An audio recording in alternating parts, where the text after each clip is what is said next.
Hi Deepak. Hi చంటి గారు, బాగున్నారా? బాగున్నా దీపక్, నువ్వు బాగున్నా? మీరు బాగున్నాను సార్. ఓకే అండి.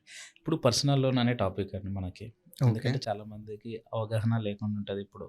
అంటే కొంచెం మందికి తెలుసు, కొంతమందికి తెలియదు.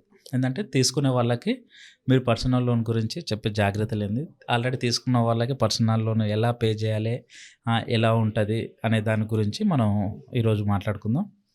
అసలు పర్సనల్ లోన్ అంటే ఏంటి సార్ ఫస్ట్గా? పర్సనల్ లోన్ అనేది సాలరీడ్ పర్సన్స్కి కానీ ఓకే ఆర్ ఎల్స్ ఎవరైతే సాలరీడ్ పర్సన్స్ ఉంటారో ఓకే వాళ్ళకి మాత్రమే ఎలిజిబుల్ ఉంటుంది. పర్సనల్ లోన్ ఇచ్చేది వాళ్ళకే. ఓకే ఓకేనా అండి?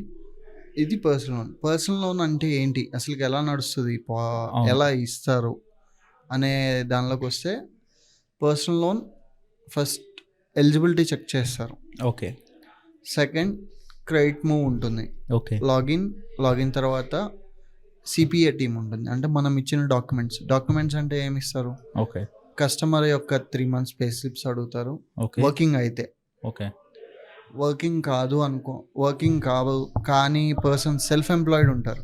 ఓకే ప్రీవియస్గా చేసేవాళ్ళు సెల్ఫ్ ఎంప్లాయిడ్కి ఇప్పుడు చేయట్లేదు. సెల్ఫ్ ఎంప్లాయిడ్కి ఇప్పుడు చేయట్లేదు. పర్సనల్ లోన్ అనేది చేయట్లేదు. ప్రీవియస్ అయితే ఇప్పుడు బిజినెస్ లోన్లోనే అది సపరేట్ టాపిక్. బిజినెస్ లోన్లో స్మాల్ టికెట్ కిందకి వెళ్తుంది అది. ఓకే సెల్ఫ్ ఎంప్లాయిడ్ అనేది స్మాల్ టికెట్ కిందకి వెళ్తుంది.